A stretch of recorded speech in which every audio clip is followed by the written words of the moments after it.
creatine, protein, collagen. I don't know what some of these words mean. Don't deep fry an elephant, but you get my point. You are being walked over like a demo IKEA rug. Home security freaks me the frick out. Friend is the drama for living in the 15 freaking hundreds. Who does that? PSA to anybody in a work environment, do not give your boss cash.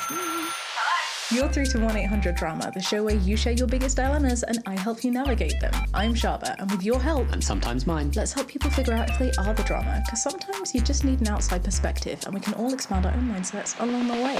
Are you ready to dive deep into the a-holes? Let's go. Hi peaches, it's Shaaba. Welcome back to the channel and thank you for clicking on another episode. The last episode of 2025. How are we feeling? Are we feeling ready for 2025 to end? More importantly, are we ready for 2026 to begin? I know I am, and for the end of this episode, to mark this special little moment, I ask you gorgeous peaches to share some of your good, gorgeous healing news, the positive notes that you're excited to take into 2026, and we're going to share a few of them to celebrate. But for now, are you ready to dive deep into the a-holes? I don't know who fishes like this, but apparently it's me. Let's go. Am I the drummer? Asks OP for not wanting our friend to ever come back to our house after he ate literally everything that we owned. Everything? I mean, truly, this sounds bizarre, but everything. Let's see if we can help OP out. My husband and I live abroad. Earlier this year, a mutual acquaintance, let's call him K, Special K, sorry, that was really bad, reached out saying that he had been scammed with an apartment rental and had nowhere to stay. At first, we only offered a weekend, but he was polite, helped around the house, and seemed grateful, so we ended up letting him stay the full 20 days that he had initially asked for. Now the title kind of gives it away, it's a bit of a spoiler, but at this point what I'd normally be saying is, that sucks, I'm so sorry for your friend. I also want to point out that I'm a little bit confused at this point. What do you mean that my husband and I live abroad? As in you don't live in that house? The one that your friend is staying in? Maybe all will become clear as we read on. During that time, says OP, some things rubbed us up the wrong way. He never bought groceries and multiple times he pretended that he was going to pay but forgot his wallet, or claimed that he could only use Apple Pay, which wasn't accepted at our local supermarket. Okay, that makes it sound like he's living with you, so I'm assuming that my husband and I live abroad is just context for you maybe not being in the States? Who knows? He would eat way more than his share. Once my husband and I shared half a pizza and he ate the other pizza and a half without contributing. Wait, so you got 2 pizzas and he ate 75% of the pizza and you and your partner shared 25%. That's what I'm hearing, and that's not okay, especially if he is not paying. Still, says OP, we felt bad for him, so we let it go. This sounds like a really tricky situation, and it's all good and well at the end being like, you numpties, how did you let that go? You're so silly for not mentioning anything. Really, it's your fault. But the reality is when you're in these situations and things escalate, you can see it so clearly from the end of that tunnel. Hindsight is a beautiful thing, but in the moment, you don't see it for the escalation that it is because it hasn't escalated yet. I have done this so many times. There is a rogue trader that I specifically have in my mind. And honestly, I'm sharing this because I'm sure other people feel this way too. I felt so stupid. Even now, I feel stupid explaining some of the things that we put up with, that we just went, let it go to. Because now, with all of the clarity that I can have, I can see just how much certain people take you for a ride. But when it's that time, during that pizza time, you don't see it. So I'm not judging you, OP. I see you, I feel for you. I'm sure everyone can relate in some way. OP continues, we stayed friendly, and a few months later, we were planning a 17-day trip. Okay, so he's gone at this point. There were 20 days. He rubbed you up the wrong way, but you're like, it's only 20 days. Now you are going away. Since he was struggling with rent, we offered him to stay at our place in exchange for taking care of our dog. Ooh. See, now this is one step further than just letting it go when you're already within the prearranged agreement. I can see your future self reaching down and shaking the shoulders of this person who's like, do you fancy coming to stay over? But I also understand how expensive pet care can be. That with wanting to help a friend out, it just makes sense. Put 2 and 2 together. OP says, I even wrote a Google Doc with instructions for the house, dog care, gym access, etc. And I told him that he could eat anything that was going to expire. Fruits, veggies, yogurt, etc. Makes sense. Means that you're not wasting things. I, for one, would love a friend to do that for me. Feels very much like a win-win. When we came back, says OP, everything was gone. And I mean everything. The entire fridge, freezer, pantry. You mean all of the stuff in the fridge, freezer, and pantry. And pantry as well. That is bizarre. Freezer. How long were you away for? 17 days? But I just want to confirm that your furniture was still there, right? You gave an inch and he took a mile. You said eat things, and he ate it all. He finished 2 jars of jam, a jar of peanut butter, a giant Costco bottle of olive oil. I recently went to Costco for the first time and it was so fun, but everything was so big. So how big was this olive oil? Condiments, rice, snacks, cheese, even my husband's supplements, creatine, protein, collagen. I don't know what some of these words mean. I know what protein and collagen is, but I don't know what creatine is. I do, however, know that supplements are spenny. He completely destroyed a ceramic pan and he consumed things that usually last us 6 months in just 2 weeks. I'm telling you right now, this friend of yours has not consumed these items. He's consumed some of them. He has taken the rest and he has put them in his storage, and it's ridiculous and it's disgusting behavior and it's immoral and it sucks. But no human, realistically, let's just be honest, no single person is able to eat 2 jars of jam, an entire bottle of oil. You could be deep frying an elephant. No, you probably would use a Costco bottle of oil to do that. Don't deep fry an elephant, but you get my point. And these supplements that you're saying will last 6 months, if one person was to take that in 17 days, they would be physically ill, right? I honestly suspect that he might have just taken stuff with him because it's insane how much is missing. Okay, I should have just read on. I'm glad you are wise to that, because a bajillion, gajillion, bazillion % that is what has happened. I didn't confront him, says OP. Except to ask him to replace the pan, which he then mocked me about, saying, it's just a pan, why are you making it a big deal? Oh my God, the level of audacity that this friend has. You absolutely should have confronted him though, and for that, I'm sorry, I do have to say that you have to take a little bit of accountability. You are being walked over like a demo IKEA rug, and the reason that he's continuing to do it is, one, because he's a bad person, but secondly, because he knows he's going to get away with it because you're not bringing things up. This is taking the piss. When you go back to an empty house and you're like, dude, where the frick is my truckload of oil? He'll then know, oh, I can't do that. I have boundaries that I have to respect with this person, or I am going to face consequences. If you don't provide consequences, he will continue to walk over you. That's not my advice though. My advice though is to drop kick this shit of a friend as far as you possibly can and never allow him back into your lives, because this is just plain disrespectful. And this is the stuff you know about. This is the stuff that he's willing to do knowing that you will notice the impact of his actions. I don't want to think about what else he's doing, what else his messed up moral compass tells him is okay. OP says, I feel deeply disrespected. I can understand why. Now he keeps texting me, acting like nothing has happened and wants to hang out. I wonder if part of why he's doing that is to test the boundaries, because you called him out on the pan and he's like, have I pushed it too far? Let me see. And you know there is only one right answer to this, and that is, to be very honest, Kay, we're feeling rather put out by you. We don't like the way that you've treated us and our property, and we need some space. And if he uses that pan treatment when he was mocking you to do it again, then you know that this is a really, really shit person who is not taking accountability and who does not respect you. And therefore you have no need to accommodate that shittery in your life. Ooh, end of year Shaaba is spicy. I told my husband, says OP, I don't want him in our home ever again. My husband says that I'm being too harsh, and if he wants to stay friends, that's his choice, but I feel completely taken advantage of and disrespected.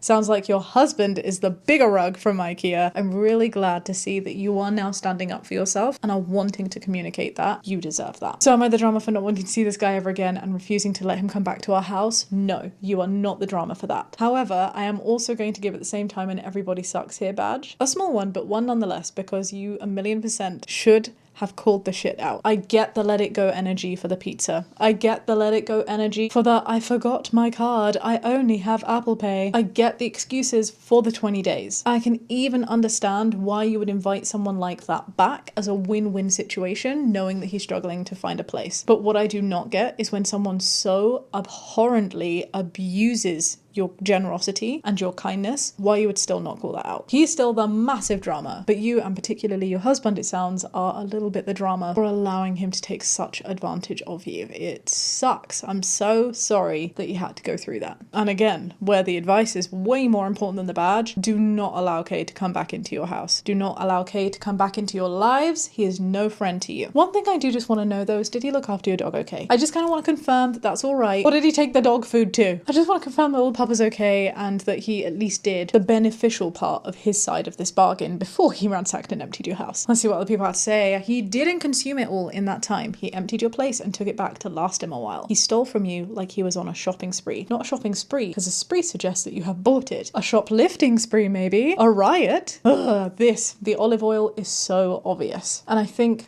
OP knows it, but sometimes, as I said, especially when you're feeling silly for allowing yourself, and the word allowing, you know, like, obviously do keep in mind that I'm not saying that the onus, like, it's your fault for allowing yourself to be taken advantage of. Obviously there'd be no reason for you to be in that situation if the assholey person wasn't doing assholey things in the first place. But with that in mind, we also need to protect ourselves. That's what I'm saying. But it really can be such a guilty, shameful experience that you feel that you have to sit with to accept that some of your actions has meant that you have been taken advantage of even more. That the smallest changes in maybe what you said or who you picked, this contractor versus that contractor, this friend versus that friend to dog sit, could have been a really big difference between the outcome that is now having a much bigger impact in your life. So I really do think OP knows. It's just a hard thing to say. I know, right? So someone else, what was he otherwise doing? Drinking a cup of olive oil mixed with some creatine for breakfast every morning? Sounds delicious. I'm imagining some madman making a pint of Italian vinaigrette and just chugging it. Ew. Honestly, just the thought of chugging oil. My family, whenever I was ill, used to feed me like a spoon of honey. And I love the flavour of honey. I think it's great on a pizza. I'm loving the hot honey trend. Give me a hot honey sticky wing anytime. But just a spoonful of honey does not help the medicine go down. No, it makes the gag reflex come up and it's just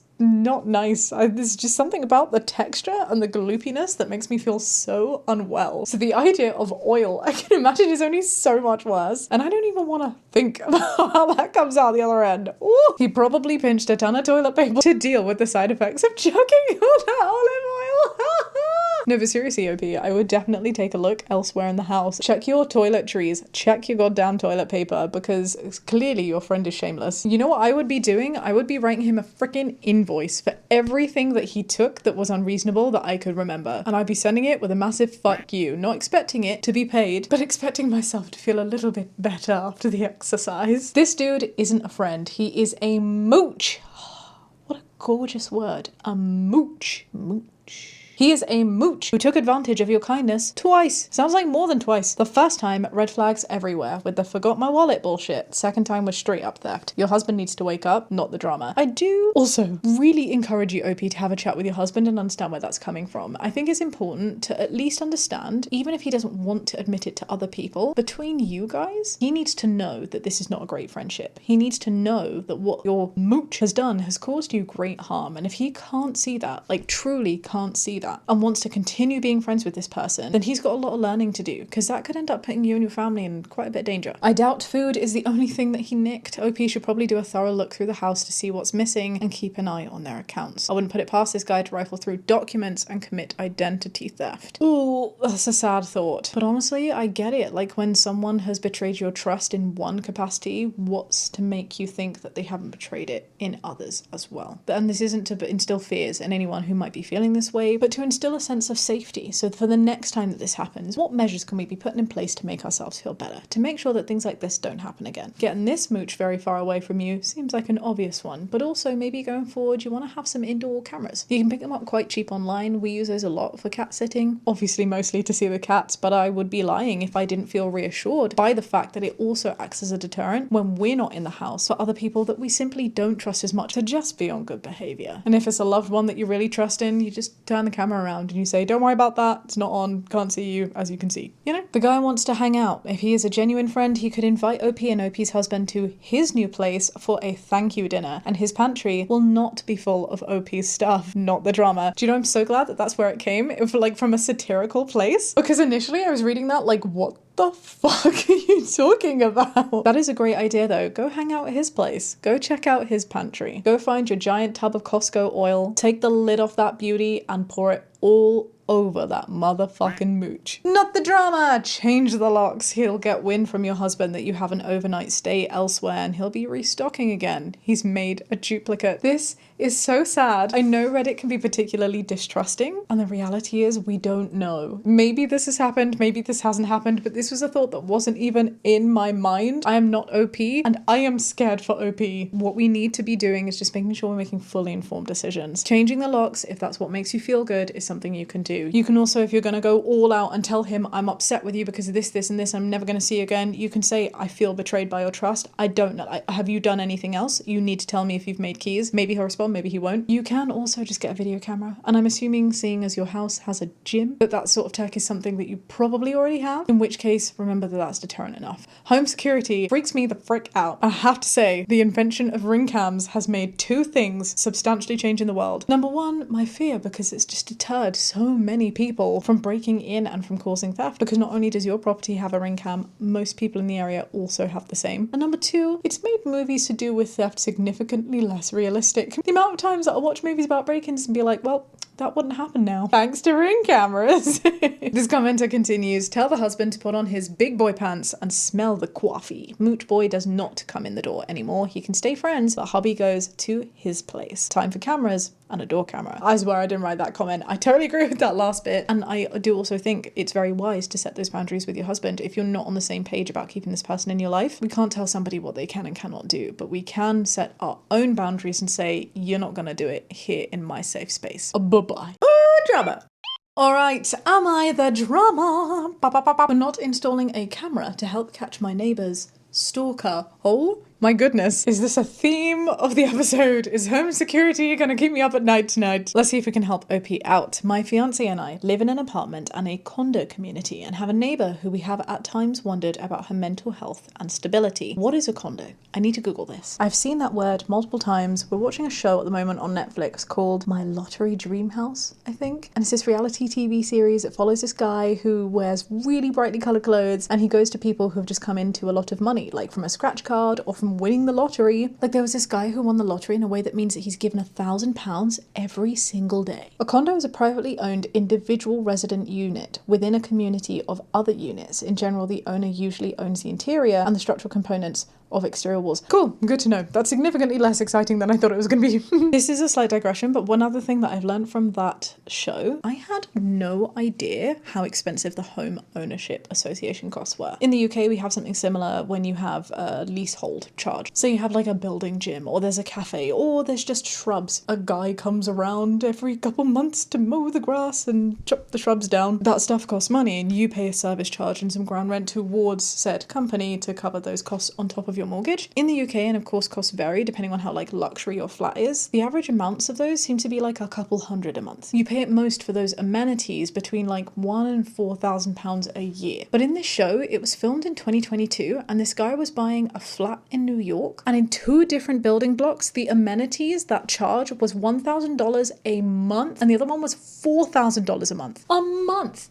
That is so expensive. Is this something that is common in the States? Is this something that people experience in other areas of the world? I'm very intrigued. Please do let me know. But for now, I apologize for digressing. Let's get back to the story. So European fiance lives in an apartment condo community and they have a neighbour where they've worried about her mental health and stability. On multiple occasions, we've heard her outside on her balcony, which is across from ours, yelling at someone. She's called this person a loser, a creep. She's threatened to call the police, and every time we look outside, there is no one there. It happens all hours of the evening and night, and our units are situated so that if we look out of our balcony door, we can see straight over to hers. So what I'm hearing is you can take note that this really does happen a lot, and you can also take note that there's quite often nobody there that she seems to be speaking with. We have been in our living room watching TV when she starts yelling and look over to see absolutely nothing abnormal going on. She finally stopped me one day and told me that she has a stalker who climbs up onto her 2nd-story balcony. She claims that this person disconnected both of her security cameras and even her Wi-Fi prior to climbing up there. Oh, this is hard. He doesn't attempt to contact her or enter her property. I asked her what he looks like, if she had any idea who he is, and she said that she's actually never seen him, but she knows that he's there. She asked if we'd be willing to put a camera up on our balcony, pointing in the direction of hers to see if we can catch anything. And I told her I'd speak to my fiance, but that I didn't think that that was something that we'd be comfortable with. And for months, she's never mentioned it again. Until the other night, when she stopped my fiance whilst he was walking the dog to ask why we wouldn't put a camera up for her. This is so tricky. I want to try and keep an open mind, and so in my mind there is a potential that there is actually somebody there. I know that seems smaller and smaller, and one of the things that isn't mentioned explicitly in the post but that makes that feel really small for me is the duration of time that this is happening across. If this has been happening for months and there is nobody doing anything, it just feels like really unusual behaviour if someone was actually to be doing that? Like, what is their purpose? So I feel mean, but I'm also understanding that it's more likely that there isn't somebody there. OP says, I heard them start to go back and forth and I stepped outside to see what was going on. She basically thought that we were terrible for not looking out for her and couldn't believe that we wouldn't do anything to help her. We asked if she'd ever spoken to the HOA or her property manager about this since she rents, and she admitted that she had not. We tried to calmly explain to her that we weren't comfortable with essentially setting up surveillance on her property and taking time out of every day to send her any footage, and that if she feels threatened, she needs to speak with someone who can actually do something about it. I think that's really wise advice. I feel like in these situations, especially if you feel ill-equipped to deal with something and you feel like something greater could be going on, for example, something to do with mental health, where she could be at risk to herself, calling in the help of experts is a great idea. The signposting that you've done, I think, is really clever. I also think it's also a good way of not enabling, or what could be seen as enabling. What she's asking for is literally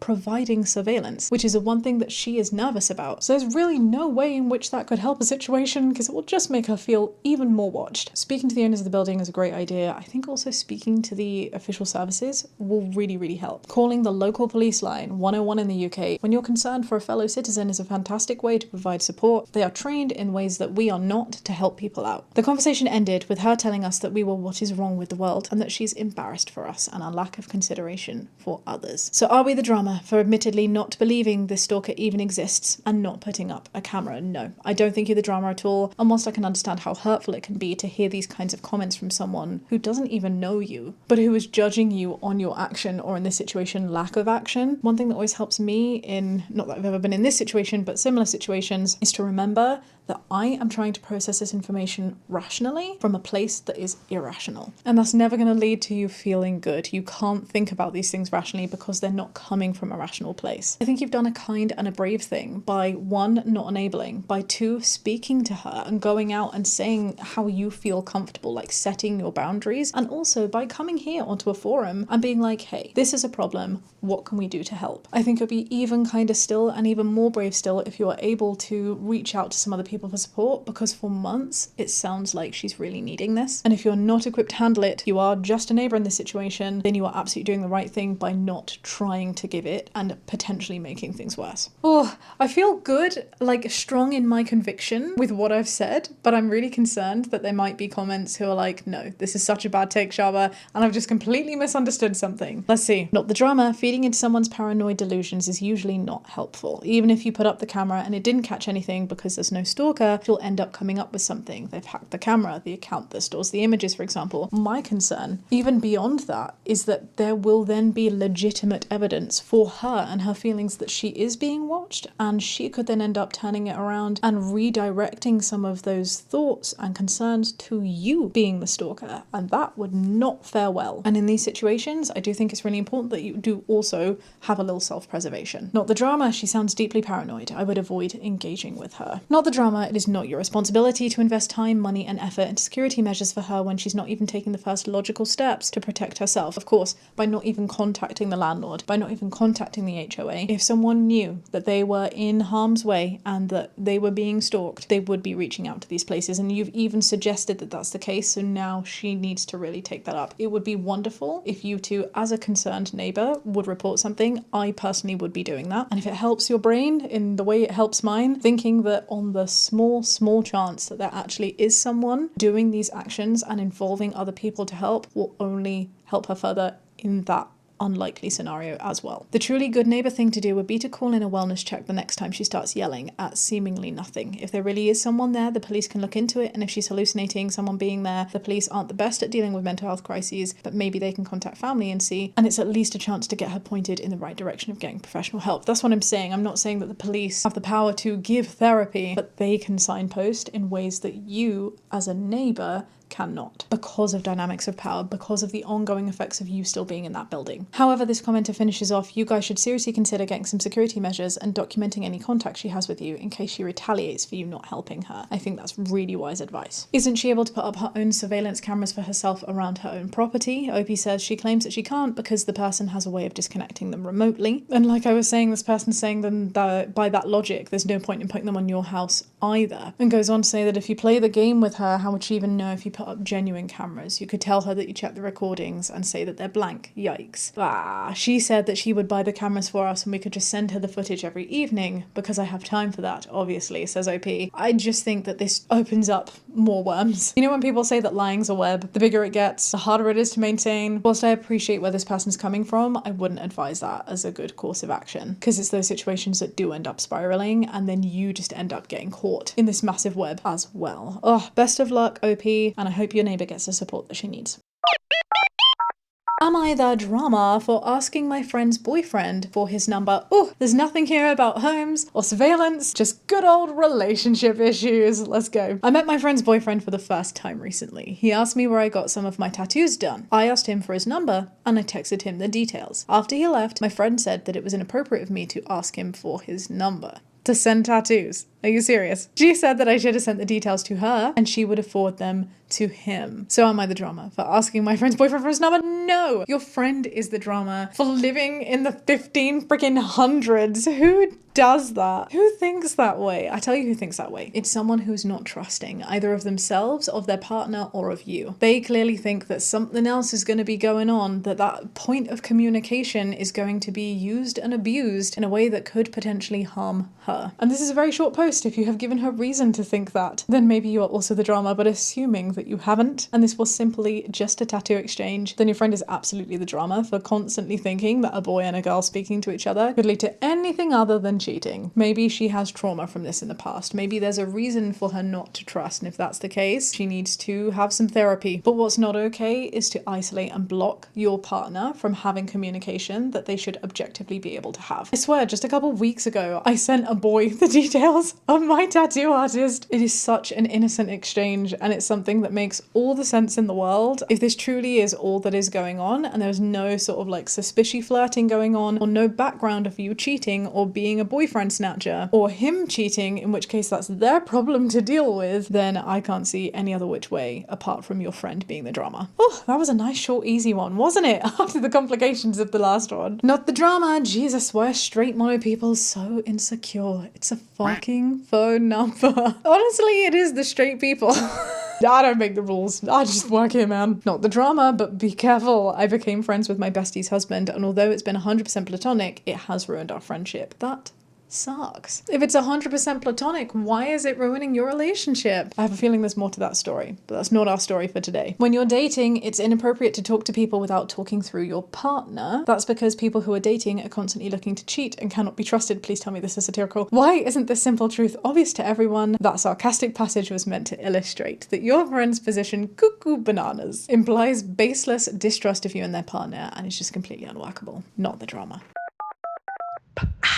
Alright, and for our final submission of this episode and our final peach submission of the year, a huge thank you to Working Bee for submitting on the r/1800 drama subreddit. For any other peaches who are interested in providing their advice and helping out each other, please do head over to the subreddit where you can leave your own comments. For the most part, like 99%, when I go on there, I see such wholesomeness and such well thought out and mature ideas. I love the fact that there's this gorgeous little space, and I also love the fact that when people are asking for help and we physically can't feature all of them on the podcast, there are peaches out there who are responding, and that just warms my heart. Or similarly, if you like Working Bee, have a drama submission that you would like to share, you can also pop your own submission on there too. Alright, let's see if we can help Working Bee out. And Working Bee asks, am I the drama for not giving money to my boss? Working Bee, I'm pretty sure it goes the other way around. Right now I'm not seeing you as a drama, but let's see. For context, says Working Bee, I'm a 19-year-old woman and I've been working at this business for a while, and whilst I like everyone there, I am paid below the minimum wage, whilst our boss regularly comes to work with luxury bags, cars, clothes, etc., which cost more than what I earn in a year.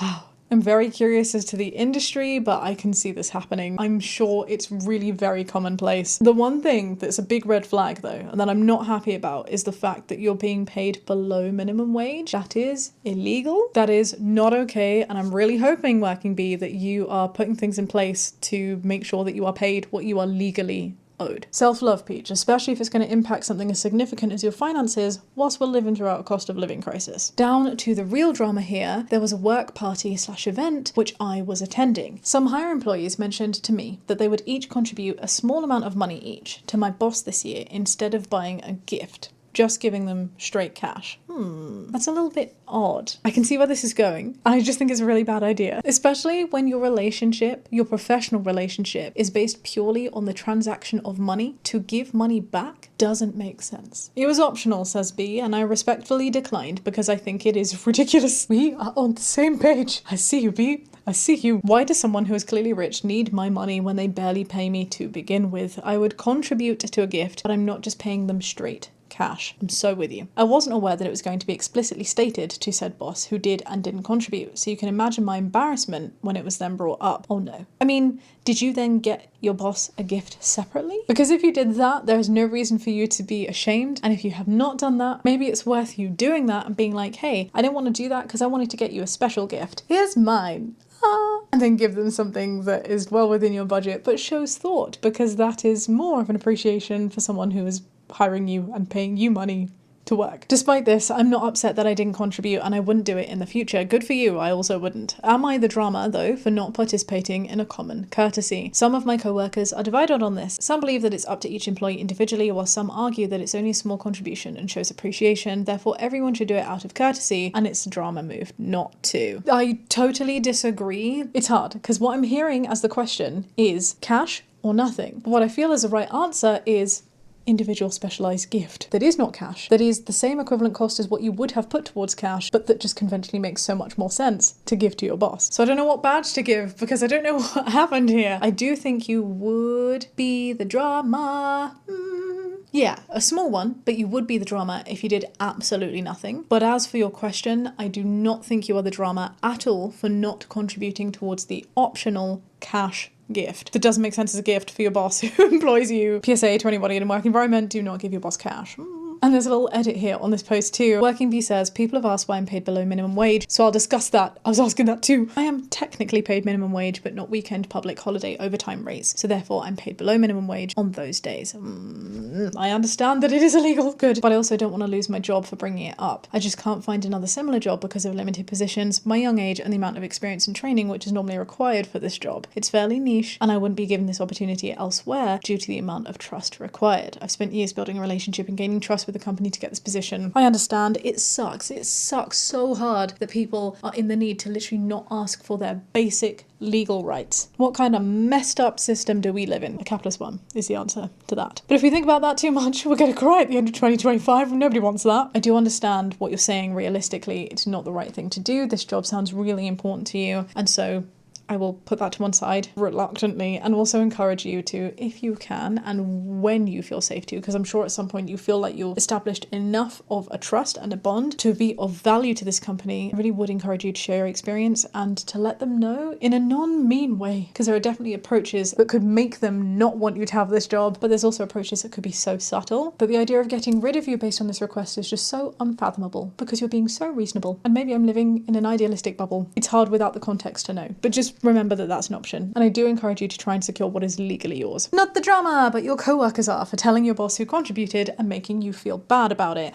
It's hard. If I'm being honest, I'm flitting between the not the drama badge and no drama here badge, because I can understand for the colleagues who have put in why they would want to confirm who only put in. It is optional at the end of the day. But at the same time, they should have made it clear that those giving the money would also be signing their name towards whatever it was that made it clear that it was those people that gave the money. This commenter continues, it sounds like a pretty toxic place to work. You definitely should be obligated to give anyone money that you can't afford, so I'm glad that you're sticking to your guns about it. I'm glad too. And I do think that that toxicity comment is maybe one that's worth looking into, specifically for the fact that they're not paying you what is legally yours. It was optional. You are in the clear. Do not feel bad. I do agree with this too. And whilst we can say, don't feel bad, and you're in the clear because it's optional, you technically don't need to, I do also understand the real ramifications is even optional things can bite you in the butt sometimes. Not the drama your co-workers are, though, for telling your boss that you didn't contribute. Is this the mafia that you're working for? I know who's actually responded to this. What if I tell you? I'll have to kill you. Just kidding. No, lol. Oh, what a fun little comment to end on. I wish you the best of luck in your career, my love. What do they say? Sometimes you need to break a few eggs to make an omelette. And I get that the hustle is real, but I also want to make sure you're looking after yourself. Features, do feel free to get your fuzzy little butts downstairs in the comments section and give Working Bee some advice of your own if you so wish.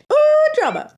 All right, before we end 2026, shall we just take a look at some good news from within this little community? Recently, my cousin has been going through a rough time. I don't want to give too much detail away, but she was in an abusive relationship, and luckily she's managed to get herself and her daughter out of it. Her ex is facing the law and pleading guilty, and thankfully she is living in a safe place now and comes to stay with us regularly. We're spending Christmas with her and her daughter, and we are all so excited. I love the idea of 2025 being the year that your cousin closes the chapter on that book and starts a brand new fresh one, and I hope you had the most wonderful Christmas. I am very pregnant at this point of the year and expecting my first baby shortly after the new year. Congratulations. There are so many happy emotions going through my head right now. I feel like dancing. I love that for you. I had a rough time getting here. Life has been rough at times. I have a new goal to raise this little bean into the person that she's meant to be with the love of my life. We have a huge support network and lots of people to help. Congratulations, sweet, to you and your massive network. Sounds like your little squish is very lucky to have you. I've just had my first interview for university. It went well and I'm really excited to see if I get in. I hope you do too, Peach. Today I made the first joke about my sexuality and my parents laughed with me. I love that for you. Yay. Are you feeling all fizzly and bubbly inside? I am. I graduated with my honours degree 2 weeks ago. Congratulations. I start my master's next year. You clever Peach, you. I've hated Christmas for many years because of how much it's pushed on everyone, but this year my mum decided that she wanted to decorate our house again, and doing lots of our decorating traditions and seeing the lights up showed me that there's actually still something worth enjoying in Christmas, which I never thought would be able to happen again. I've also missed celebrating Hanukkah, which my family hasn't done since I was a kid. I'll be travelling most nights of it, but my mum got me a set of 8 chocolate McAfees to eat, one for each night. That is so cute. Yay to finding Christmas joy. I booked my top surgery for March. This is huge for me as it's something that I've wanted since I was around 13. I understand that's a massive deal and I'm very excited for the freedom that it's going to give you. I wish you the best of luck with the procedure. I finally got brave enough to share my art and I went to my first Christmas market and somehow sold nearly everything but for 5 items. It felt like a really big win in my first steps of being brave and doing something. Fuck yeah, that's amazing, Peach. I'm so happy for you. May you continue making lots and lots of art and sharing it with the world. Usually it's a bit of a stressful time for me, but I'm in love with someone for the first time during the holidays and everything seems easier to cope with now. We met through games and instantly clicked and saw each other, immediately shared having shared brain cell moments and just felt so safe and comfy around each other as well as having fun. That sounds amazing. Thank you for being the real life example of one of those crap little Christmas rom-com movies. My mum decorated our house with loads of little festive animals and they bring me joy every day. I'm so happy for you. I'm also incredibly excited to spend Christmas with my family this year, as last year I couldn't make it home whilst I was living in Spain. Merry Christmas to you and yours. I hope you're having a wonderful limbo period before the new year. And lastly, this is the first Christmas that I'm spending in a job I actually enjoy doing. Yay you. I'm a teaching assistant to disabled students in a high school. It's so wonderful seeing their excitement about Christmas, and we've done a ton of activities to raise money for charity and donate to food banks. Oh my gosh, not just yay you, yay to the community that you're helping too. It is incredibly rewarding to see their progress each day. That is amazing. Thank you so much, Peaches, for joining me on today's episode, for joining me in celebrating our gorgeous little community, and for your support throughout this whole year, both with my music and with this podcast. I know I say it a lot, but I'm truly so grateful to be part of this community. Thank you for giving me something to smile about, thank you for giving me a place to grow, and thank you for giving me a place to express myself creatively. Here is to 2026, may it bring you all of the joy that you deserve, and I'll see you on the other side. For now, be kind and have a great day. Bye. Happy New Year.